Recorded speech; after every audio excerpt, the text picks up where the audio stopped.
श्लोका नंबर 15.11 यतन्तो योगिनश्चैनं पश्यन्त्यात्मन्यवस्थितं यतन्तोऽप्यकृतात्मानः नैनं पश्यन्त्यचेतसः यतन्तो योगिनश्चैनं पश्यन्त्यात्मन्यवस्थितं यतन्तोऽप्यकृतात्मानः नैनं पश्यन्त्यचेतसः। यतन्तः योगिनः च येनं पश्यन्ति आत्मनि अवस्थितं यतन्तः अपि अकृत आत्मानः न येनं पश्यन्ति अचेतसः। यतन्तो योगिनश्चैनं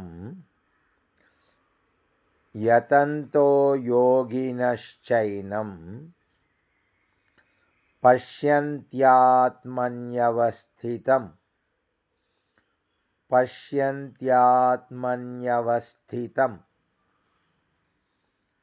यतन्तोऽप्यकृतात्मानः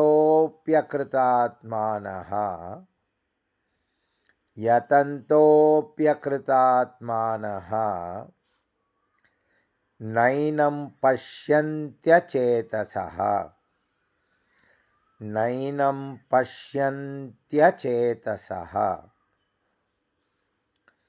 यतन्तो योगिनश्चैनं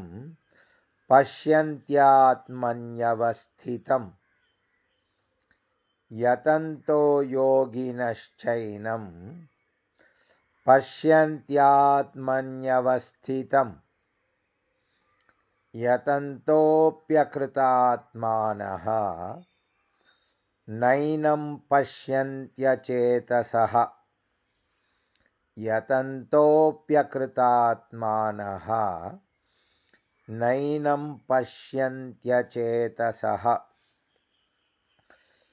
यतन्तो योगिनश्चैनं पश्यन्त्यात्मन्यवस्थितं यतन्तोऽप्यकृतात्मानः नैनं पश्यन्त्यचेतसः।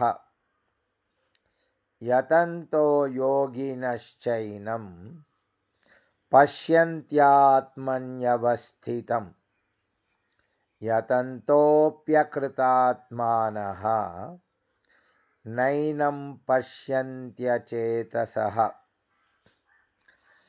यतन्तो योगिनश्चैनं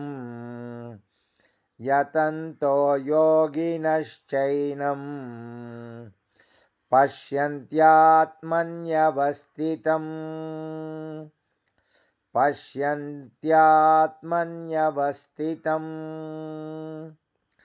यतन्तोऽप्यकृतात्मानः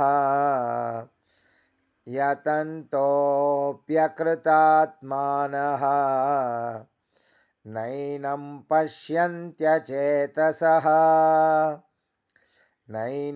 पश्यन्त्यचेतसः।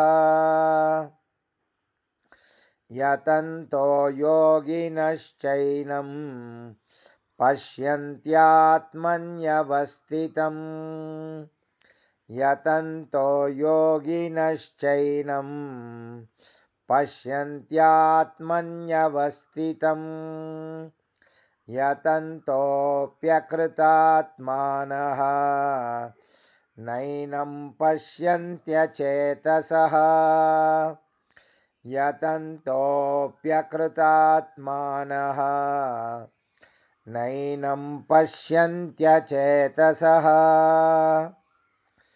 यतन्तो योगिनश्चैनं पश्यन्त्यात्मन्यवस्थितं यतन्तोऽप्यकृतात्मानः नैनं पश्यन्त्यचेतसः यतन्तो योगिनश्चैनं पश्यन्त्यात्मन्यवस्थितम् यतन्तोऽप्यकृतात्मानः नैनं पश्यन्त्यचेतसः